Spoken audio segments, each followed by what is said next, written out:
AlexMedia.JoBlo.com. Hello, nice to meet you. Nice to meet you too, Alex. So Who's huge that fan. behind you? Who's that Oh, character? Spider-Man. Yes, Spider-Man. Okay. Huge fan of your work, big fan for years. So I actually, when the show originally came out, I did not watch it the first couple of seasons. I just didn't have enough time to watch it, but it was always on my list because you're in it and always love stuff that you're in. So when I finally started watching it around season 4 and I caught back up with all the seasons, I figured if I ever had the opportunity to talk to you, I had to ask, how is it that you managed to make profanity sound so elegant? Well, I guess it's just when it comes from a place that that does not necessarily mean to offend people, but just trying to make people become aware that she could say these stuff. She can be a bad. Doop, doop, doop, doop, doop. So yeah, that's what I love about it, because she really doesn't use these words as to sort of use them like to put people in their place. She's just trying to let them know that she's capable of doing that.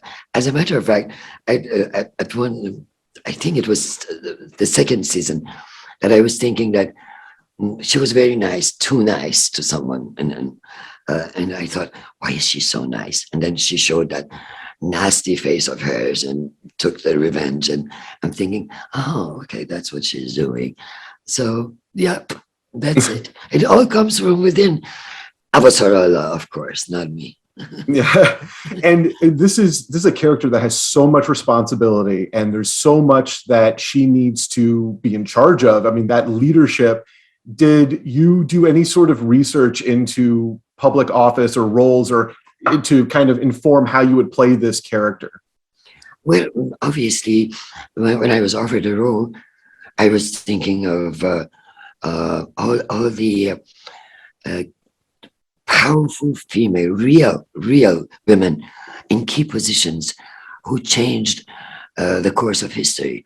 Indira Gandhi, Benazir Bhutto, Margaret Thatcher, Hillary Clinton, Nancy Pelosi. They were all there in my head. And I was thinking of number 6, Avasarala, is going to join them, that has the opportunity to learn from their mistakes and to carry on their path. And so many of the characters on this show are there's multiple layers. Like, there's not everybody who's just purely a hero or purely a villain. For your performance, did you view this character as being holistically good, or did you see that she has that dark side? Did you think about that in advance when playing this character? I gave it a thought, yes. And the interesting thing is that when I was reading the first one, I was thinking of the genre. Is this going to be a tragedy, or a dramatic sort of with a tragic end? Or soon I realized this is, although it has lots of the Shakespearean ingredients in it, right? Like rivalry, jealousy, conspiracy theory, and stuff. But it's not a Shakespearean piece. It's a Chekhovian piece. With Chekhov, all the characters are innocent, yet at the same time, they could be blamed for their wrongdoings. This is the story of human being. Human beings are not necessarily bad or good. First of all, very much depends on where they grew up. First of all, which kind of parents, which kind of society, which kind of educational facilities that they have access to. And it makes a hell of a difference. Therefore, it was just like, okay, let's just follow reality. What happens in reality? Absolutely. And it is such a parallel to our world, and that all of these different factions and groups, they're so rooted in what we see on our planet. For you in this character and being able to be on this journey from the very beginning to the very end, Was this something that, did you read the books before you took the role to learn about the character, or did you just kind of play it as each season came to you? I didn't want to. I bought the books. I read the first chapter about Avasarala, chapter 5, Avasarala. But page 3 or 4, I was like, no. I don't want to know what the future has in store for me. Because in real life, if they tell me I'm going to die in a month, everything is going to change. My behavior, everything. So I decided that I don't want to know. And I just followed her page by page as much as I was receiving the next one. I would just try to invest on the writings of each and every episode rather than the book. And with the way that this journey goes, a lot of the characters come into interaction with you in various points. Is there anybody over the course of the 6 seasons that you did not get the chance to work with that you wish you did? Well, yes. Like the one that I didn't go to or didn't come to me was David Stratton when he was on the show. And he's one of my top 5 favorite actors in the world. I made sure that I would see him in the makeup trailer or hair trailer, but this was a character that I would have loved for Avasarala to have a meeting with, but it never happened. And I will say that the 2 characters on this show that I was hoping would interact directly face to face would have been you and Marco, is I can imagine that would have been like a battle for the ages. That would have been 2 very charismatic, powerful people that are facing off. Do you foresee, if there was an opportunity to return to this character again, would you? Immediately. Right away. I love this character. I've learned so much from this character, from the whole series.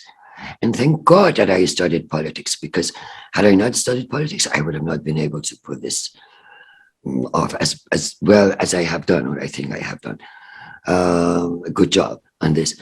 But immediately, because friends, fans, audience are telling me how much they're learning from this woman and from this story, from the whole thing.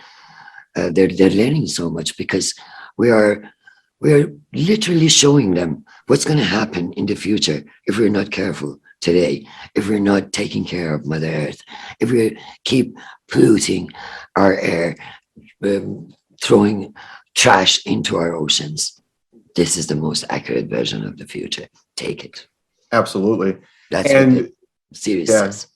And you mentioned studying politics. Now, watching movies, watching television over the course of history, we always see people who hold public office that, like, oh, I would love for that person to be in some sort of public office. Obviously there's a difference between an actor and the character that they portray, but did being on this show give you any drive to pursue politics in real life? Well, I call myself a political product. I did not travel to UK, get myself educated, because I was a lucky girl whose parents decided to send her. I left Iran because of the revolution in Iran, because I knew there was no place for a young actress with lots of hopes and wishes for the future in that society, in that misogynistic society. I left. I drove from Tehran to London, went through countries like Turkey, Yugoslavia, Germany, Italy, France. I ran away from this revolution, ran away from getting killed to get myself educated. And that's why I studied politics.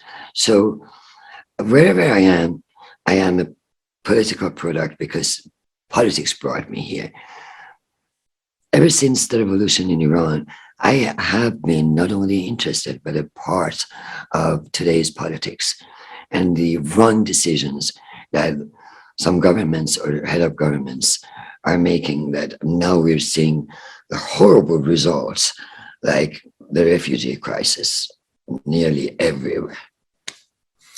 And this is, a lot of people are probably going to watch this final season and they're going to see parallels between our world today, especially this last season, with so much of the conflict Was that something that you discussed behind the scenes, that to really inform how you were going to play this, like rooting it in anything happening in the real world today?